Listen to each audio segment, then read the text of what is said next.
We are streaming. I'll tell you when we're up. Matthew, you weren't paying attention. There's something for you to take out right there. Okay, let's not talk about it right here. No, we won't. We're up. Hey, everybody. We're up. We're live. We're streaming. This is Dale Jr. for the Dale Jr. Download. This is our last Ask Junior of the year.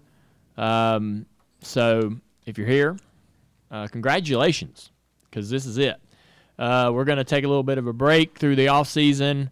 We'll keep you guys posted. I think if we post any more content or do any kind of a sort of a Christmas or New Year's edition of the download, follow all of our social media handles at Dirty Mo Media.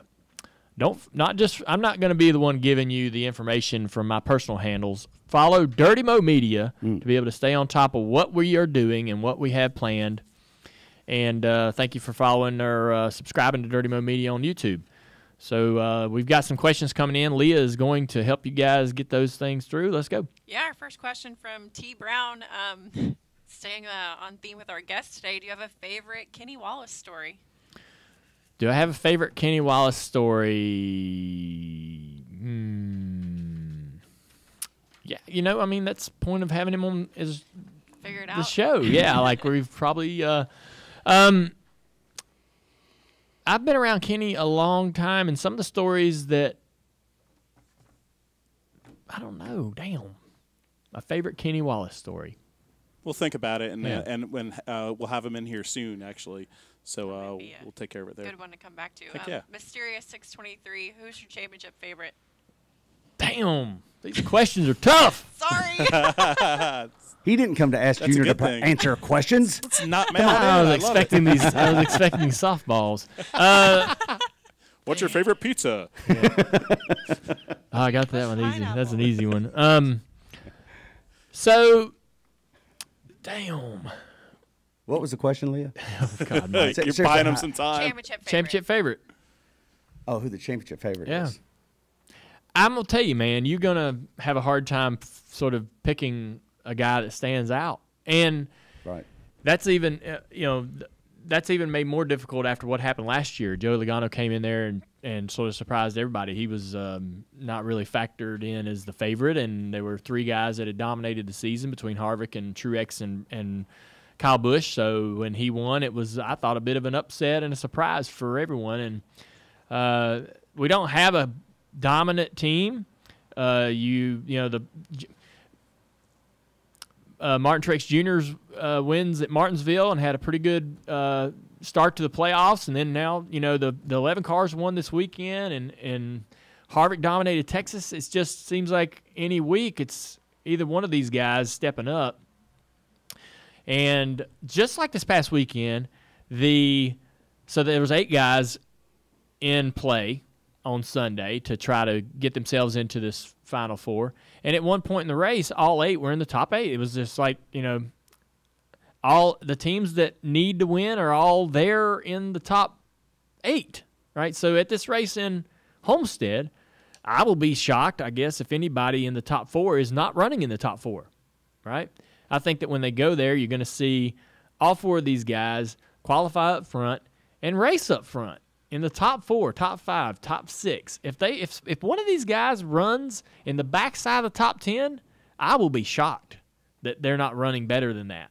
I don't, and that's why it's so hard to determine what driver I think has the advantage. The other problem is that we haven't ran this track this year with this package. It's not a typical 1.5 miles. It's certainly, with the variable banking and the wore-out surface, super slick racetrack. We have low horsepower, high downforce. Typically, you see guys run right on the fence. Talking to Truex this weekend, he said the car doesn't really run the fence as well with this particular package. He doesn't know whether they're going to run the third groove, whether the bottom's going to be more of an opportunity. He thought he had the championship won running the bottom last year before that late yellow came out. So you just don't know where you're going to need to run. And we also see guys, even this far into the season, missing the boat or missing the setup on just how much downforce and drag to have in the car, right? There's sort of this guesswork that the crew chiefs make. And even now, over the last, even through the playoffs, they've all said, like, I really don't know exactly what I need to do and how I need to prepare this car before I load it on the trailer. And so when they show up to the racetrack, Some of them don't have quite as much downforce as they hoped or thought they needed. Some have too much and can't run, don't have short run speed.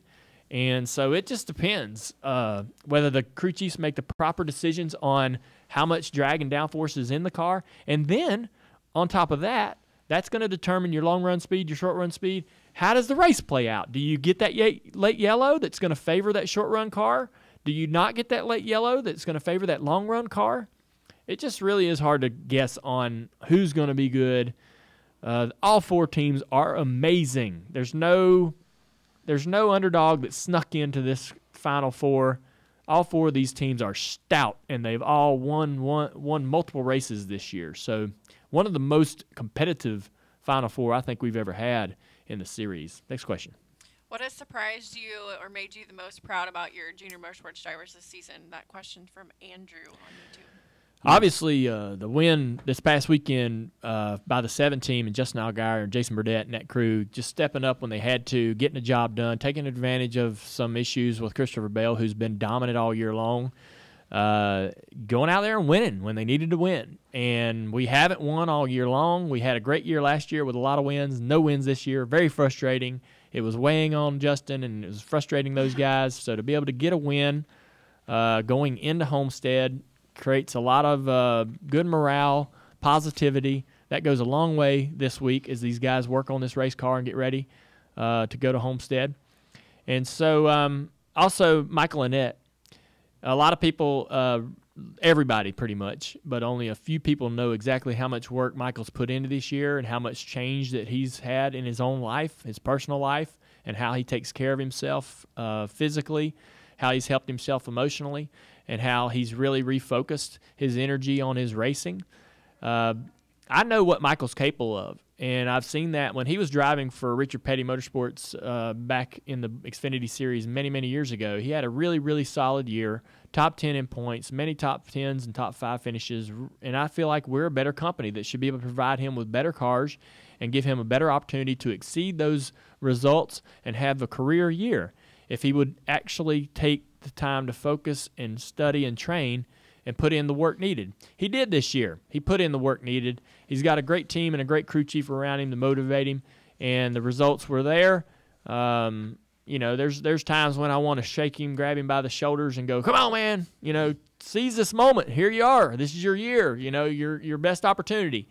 I felt like at Kansas, I was just a little frustrated. They had the opportunity to get tires late in the race, and they had 20-lap better tires than everybody else. And I'm thinking, drive up here and win this race. This is the moment. Lock yourself into the Final Four.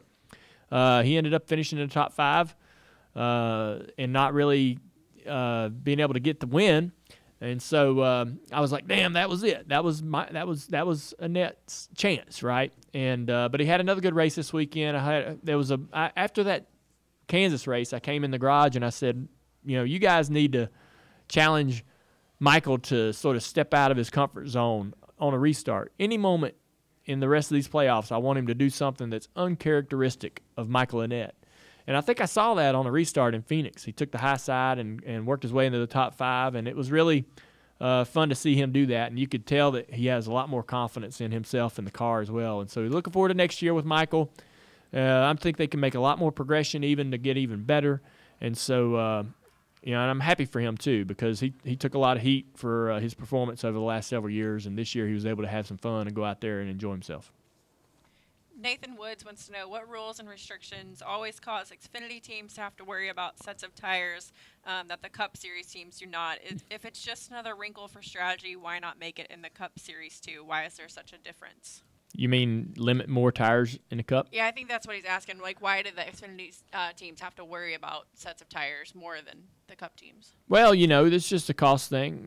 One set of tires is thousands and thousands of dollars throughout the year per race. If you take one set of tires off the race weekend, that's a big savings for the teams. And they have the tires minimized probably just perfectly for the Xfinity Series and for the Cup Series as well. They get with the teams and owners, and they all agree on, okay, we think we need this many sets of tires to run this race. They could probably take another set away from the Cup Series, but it would really make it challenging for those teams to run those, to run on such limited sets of tires for a 500-mile race and much less a 600-mile race that we have at Charlotte. So I kind of think the tire limitations are there, that where they need to be. Getting a lot of questions about your off-season plans. Anything big planned for this winter? Just, I'm going to spend some time with my family. We have, we've been working a lot. This year felt like I worked more. We went to the Indy 500 and Kentucky Derby and a couple other things early in the year before we ever started broadcasting NASCAR. So I felt like I was gone a lot. But so I'm looking forward to December. We're going to go to the banquet in Nashville. You got to go to the banquet first time in Nashville. I was going to skip it, to be honest with you, but Amy said, no, I like to wear a dress. We're going. She doesn't get many opportunities to get dressed up and go do something fun. So we're going to Nashville for the banquet. Should be good. And, we'll visit her family in Texas for Christmas. We're going to host our family, Kelly, and our tight little family at my house this year for Christmas. That's a first. So I'm excited and nervous about that. It's going to be busy in our house that day. But then January is pretty wide open for now. We'll see if I can keep it that way. All right. That is all the questions for All right, guys. Everybody, I appreciate y'all tuning in. It's been an awesome year. Thanks for all the support for this podcast, and also when you've tuned in and watched us on NBCSN during the week. We really appreciate it. We've had a lot of growth this year, and a lot of people are excited about what we got going on and how, our future. Next year is going to be just as fun. We've already started on our guests for next year and planning to bring you guys a lot of great content and a lot of great guests. So appreciate all of it. It's been fun, and we'll see you next time. And thank you so much, Nationwide, for bringing us this segment.